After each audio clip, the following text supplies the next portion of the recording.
Andrew, gracias por conversar con la audiencia de esta semana sobre la política antimigración del presidente Trump después del primer año de su mandato.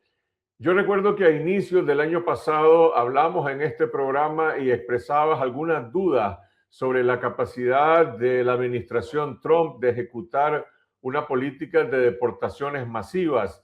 Decías en ese momento, la deportación será grande, pero no sabemos si de verdad será masiva. ¿Cuál ha sido el resultado un año después? Creo que está mezclado. Creo que no es tan grande como quieran.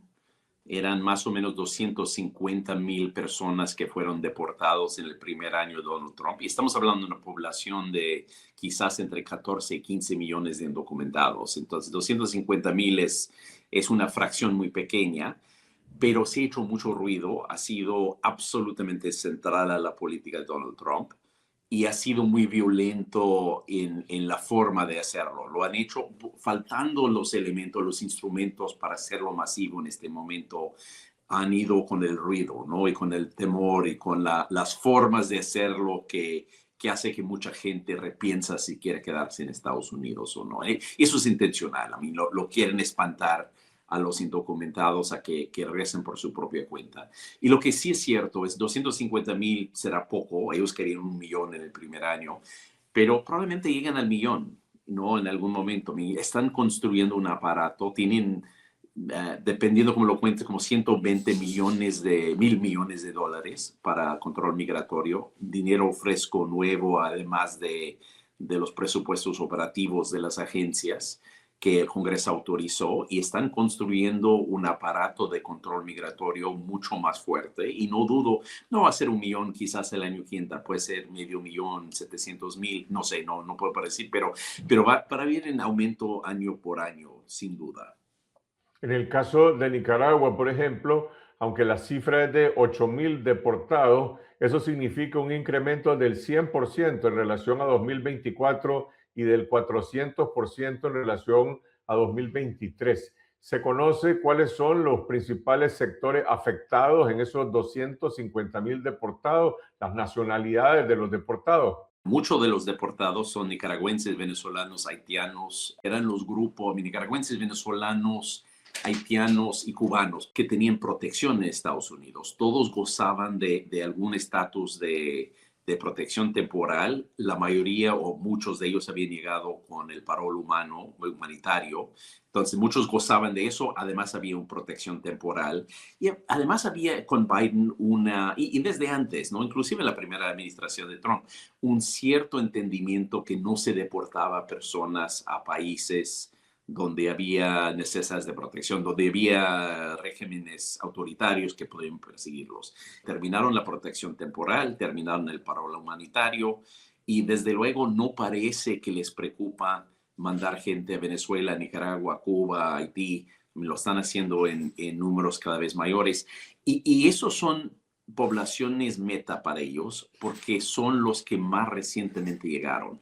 La regla en Estados Unidos es si alguien ha estado menos de 2 años, los pueden sacar sin una audiencia en la Corte Migratoria. Entonces, por eso ha sido un blanco muy intencional. Yo leí la decisión de la administración en el caso de Nicaragua de terminar la protección temporal, y era como un cuento más bien oscuro de hadas, pero a mí dijeron, si no me equivoco, en página 6 o 7, es un documento público, pero dice que Nicaragua está mejorando la economía, hay menos violencia política, hay menos control político, que ya hay más, creo que surfing, creo que mencionan que el surfeo es hay ecoturismo y atracción para turistas en ecoturismo y surfing, y que además hay mucho de, no sé, agricultura eco amable. A mí es una cosa de locos, ¿eh? A mí de la justificación, pero te dice que se les pidió a los funcionarios que declararan a Nicaragua un lugar seguro para poder deportar a la gente. Igual lo hicieron con Venezuela, Cuba. Y entonces no, por lo que vemos, no han tenido el cuidado de ver que no están deportando personas que podrían estar en peligro al regresar. Pero, por ejemplo, esa política de esa suspensión del TPS, del estatus de protección temporal, fue revertida por una acción judicial. ¿Cuál es el estado de ese conflicto, de esa batalla en las cortes federales sobre la ilegalidad de las deportaciones y los derechos de los migrantes? Sigue en debate y obviamente no todos pudieron acoger al estatus temporal, pero lo que estamos viendo honestamente en todos los casos de migración es en las cortas, en las instancias, las primeras instancias judiciales, casi siempre ganan los migrantes.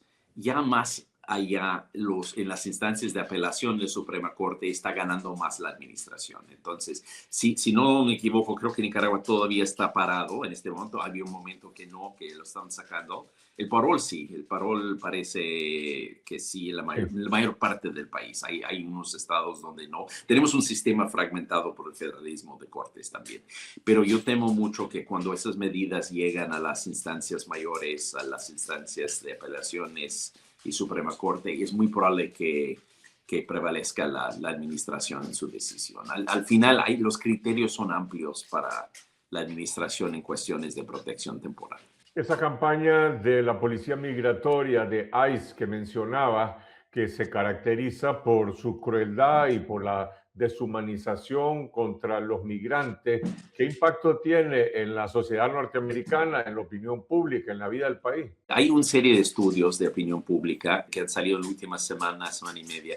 Todos nos dicen exactamente lo mismo, que todavía Trump tiene apoyo en sus medidas migratorias en de la deportación, más o menos la mitad del orden, bajado mucho, era el 60%, ya está solo en 48, 50%, 45%, depende de la encuesta, pero las medidas, pero hay mucha frustración con las tácticas y ahí sí la mayoría de norteamericanos ya está en contra de las tácticas que se están mostrando en los operativos en las ciudades para deportar a la gente.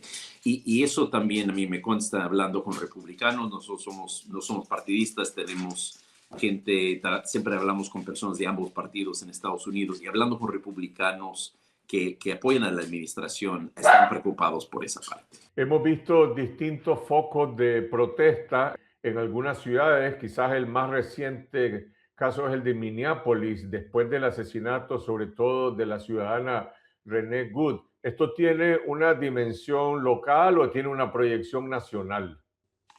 No, eso tiene una proyección nacional. Yo creo que por eso estamos viendo el baja de apoyo a la administración por sus métodos, por sus tácticas. Y eso de que mataron a una norteamericana importa. Mira, la mayoría de norteamericanos no conocen o no saben que conocen a indocumentados, ¿no? Probablemente sí los conocen, pero no saben, no es un mundo, ¿no? Pero cuando matan a un compatriota se hace más notable, ¿no? Yo creo que ahí sí es donde vimos el cambio en la opinión pública.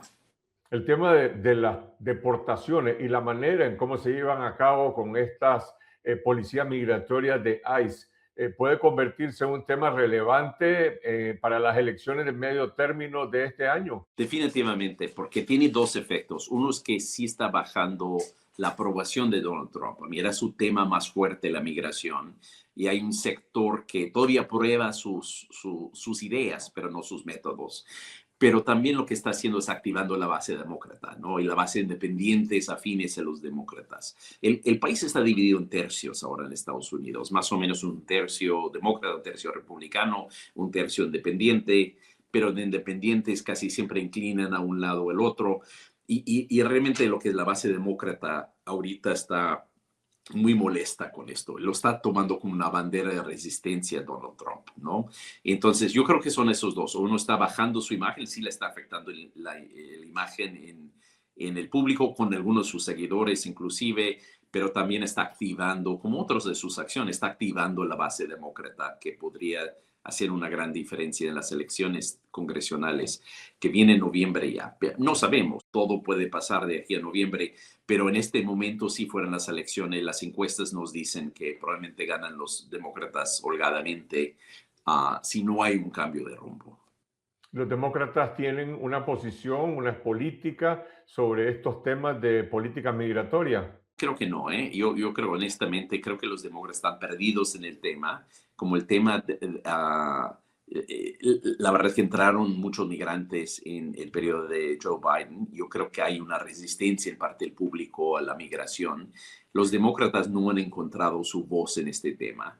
Lo que sí tienen es una resistencia a la crueldad, ¿no? Y por lo menos eso sí, y el caos, porque creo que lo que está causando la reacción pública en Estados Unidos contra estas tácticas no es ni siquiera crueldad, creo que es una parte, ¿no? Pero es caos. A los norteamericanos no nos gusta el caos, ¿no? A mí nos parece, no, eso fue el tema porque fue tan potente el tema de la frontera, porque se veía caótica.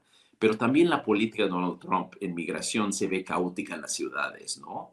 Y entonces mucha gente está de acuerdo en que deporta gente, pero que no sea tan caótica, ¿no? Y que no viola derechos de la gente, que no genera así movimiento en las calles, gas lacrimógena. Eso sí nos parece un poco como fuera de nuestro propio sentido de ser, ¿no? Como norteamericanos. Entonces, yo creo que ahí los demócratas están, no saben a qué están a favor. Hay algunos individuales que sí, pero como partido yo creo que no es claro qué proponen, pero sí es claro lo que no les gusta. Pero la estrategia de Donald Trump apunta a mantener esas tácticas Totalmente. caóticas, esas tácticas de represión, incluso a invertir más recursos y a masificarlas. Yo creo que sí, mira, yo creo que están divididos en el entorno de Donald Trump, están divididos en el tema. Creo que hay gente alrededor suyo que están aconsejando bajar el volumen, bajar el caos, que reza ser ordenado el proceso, ¿no? Pero de que van a seguir buscando los indocumentados, yo creo que sin duda, y están construyendo un aparato que incluye por ejemplo, bases de datos de otras agencias de gobierno de Estados Unidos que les permite identificar personas que están indocumentadas y dónde viven, están coordinando muy de cerca con la policía local, tienen más camas, siempre la cuestión es camas, tienen más espacio de centros de detención para mantener a los indocumentados mientras estén procesados. Están construyendo todo un aparato que va a ir aumentando el número de aprehensiones y deportaciones. Aún con eso, a mí siempre hay que decir, va a aumentar, va a ser para los negocios y va a ser un periodo muy difícil. El otro lado es que si bien va a ser muy difícil, no van a llegar con la mayoría nunca. A mí simplemente esa capacidad no existe y el número es tan grande. Es 3 casi 4% de la población de Estados Unidos que son indocumentados. No se va a llegar a ese número de personas en 4 años. No hay forma logística, aún sí aumentan significativamente. En el orden de prioridad hoy de los ciudadanos norteamericanos, cuando hablan de temas como el costo de la vida o el acceso a algunos servicios básicos, este tema de la inmigración o por el otro lado de las acciones de Trump, de su política internacional, su política hacia Venezuela o Groenlandia o Canadá, ¿qué peso tiene la migración en esa agenda? Mira, al inicio el tema de migración era uno de los temas dos o tres, ¿no? A mí siempre la costo de la vida era el número uno, pero era dos o tres. Ahora sí, pero eran cercanos. Trump tiene otro problema en este tema, es que al final de cuentas solucionó el problema en el óptica, en los ojos de gran parte del público, ¿no? A mí el problema era la llegada de números masivos de migrantes indocumentados por la frontera, la llegada a las escuelas locales, no la gente que estaba en albergues, el caos en la frontera. Eso lo resolvió. A mí lo resolvió también Biden al final de su administración, pero lo terminó de resolver Trump en los ojos del público. Entonces, muy difícil mantener el enfoque. Y cuando ven que el enfoque de Trump sigue estando en la migración y no en el costo de la vida, eso también le pega un poco en la opinión pública. La gente espera que en algún momento pone su atención prioritaria en temas del costo de la vida, la inflación, la vivienda, todo eso es el costo de la educación, que es un tema enorme para Estados Unidos, y él no está dando el viraje todavía para allá. Entonces, yo creo que también no he entendido, y me sorprende un poco porque Trump es un hombre muy hábil en el sentir el público, ¿no? El sentir del público, por lo menos su base. Y creo que parte de su base inclusive ya está mucho más preocupado por esos otros temas que la migración. En resumen, en 2026 será un año en que las acciones antiinmigrantes de la política de Trump van a seguir ocupando un rol prominente, digamos, en sus prioridades. Yo creo que sí, yo no veo que dé un viraje en esto, yo creo que va a seguir porque es un tema tan importante para él.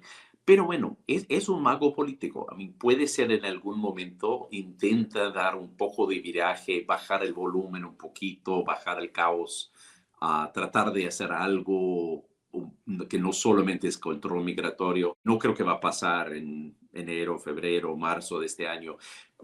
Puede ser en algún momento ante las elecciones que vienen, ante las encuestas que no lo sean favorables, de pronto intenta calibrar un poco más. Pero en lo práctico, como usted dice, lo práctico va a seguir, porque están construyendo un aparato de control migratorio. Eso va a seguir en aumento con o sin el volumen, ¿no? El volumen de noticias y de acciones públicas y todo eso. Puede ser que bajen el volumen, pero no van a bajar las detenciones y las deportaciones.